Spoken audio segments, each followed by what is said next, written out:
श्री स्वामी समर्थ. मी अश्विनी. मी आज तुम्हाला साबुदाणा वड्याची रेसिपी सांगणार आहे.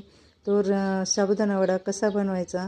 सगळ्यांनाच येतो साबुदाणा वडा बनवता, पण मी आज जरा क्रिस्पी साबुदाणा वडा, काहींचा क्रिस्पी होत नाही, तर माझ्याकडे एक असे सिक्रेट आहे जे माझ्या मैत्रिणीने मला सांगितलं होतं. ते मी सिक्रेट आज तुमच्याबरोबर शेअर करणार आहे.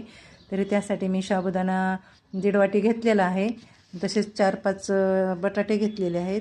साबुदाणा 1.5 वाटी आहे आणि त्याच्यासोबत बटाटा पण घेतलेला आहे. आणि ते क्रिस्पी वडा होण्यासाठी जे सिक्रेट आहे ते मी शेवट सांगणार आहे, तरी ते तुम्ही व्हिडिओ शेवटपर्यंत बघा.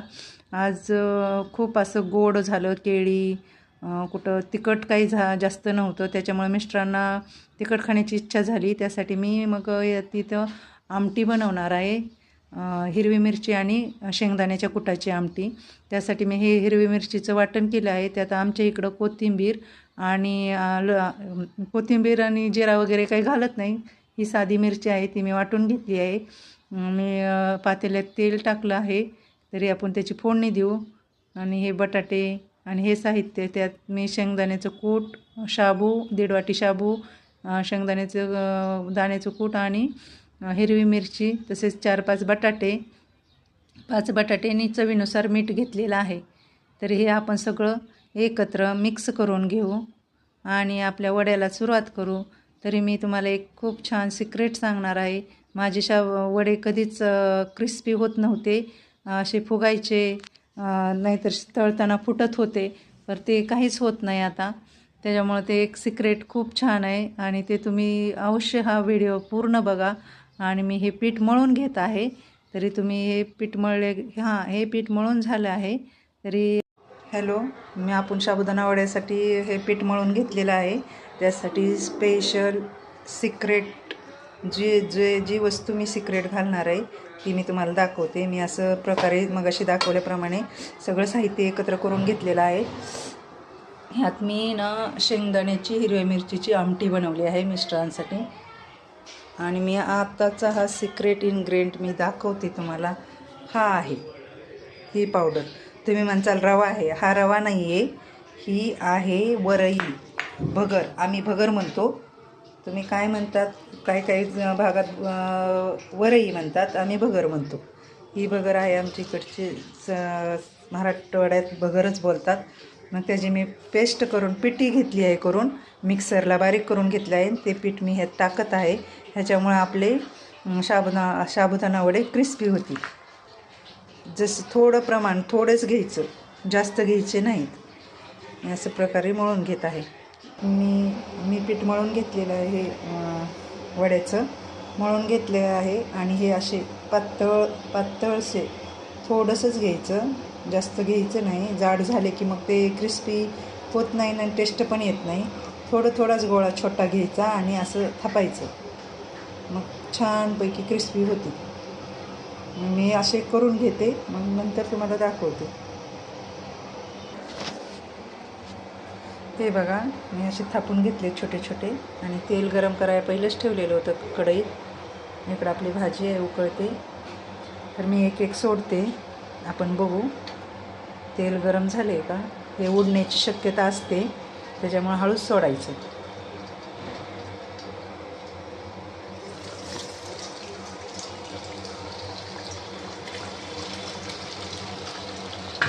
दोन तीन तुम्ही सोडू शकता. मी 4 सोडले.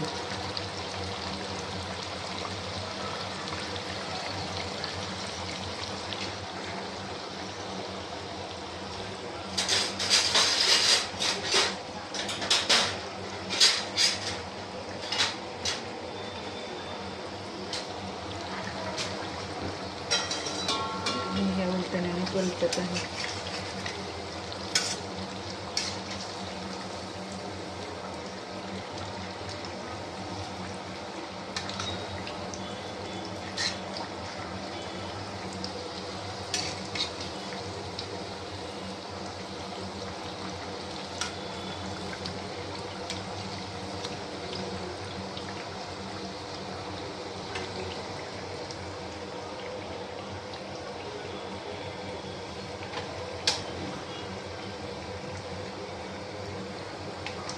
गॅस थोडा फुल करू. त्याला वेळ लागतो तळायला.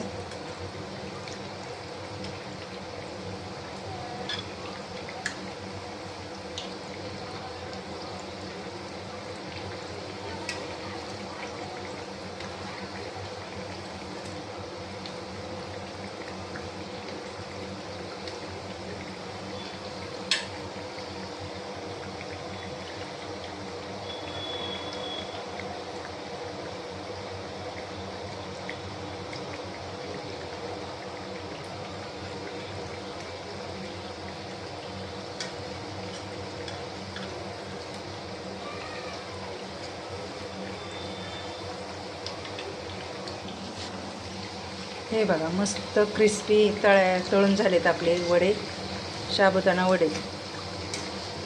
आणि एक सध्या साबुदाणा असा फुटला नाही किंवा उडाला नाही.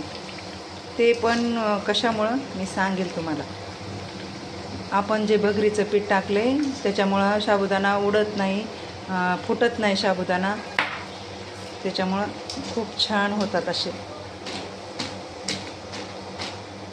भगरीच्या पिठामुळे भगरीच्या पिठामुळे एक पण साबुदाणा असा फुटलेला नाही, वडा फुटलाच नाही आणि मस्त क्रिस्पी तळून झालेला आहे. अशा प्रकारे आपण एक एक करून सगळे साबुदाणे वडे तळून घेऊया.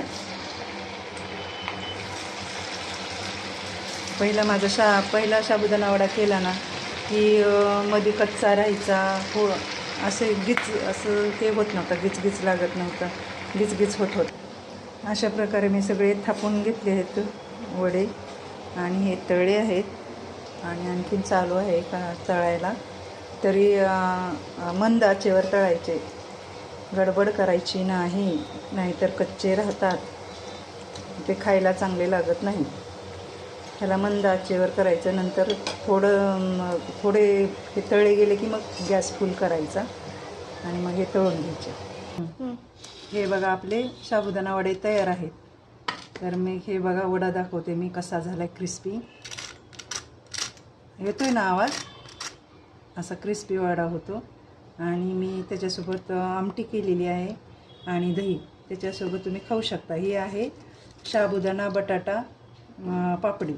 त्याची रेसिपी मी नंतर दाखवल तुम्हाला.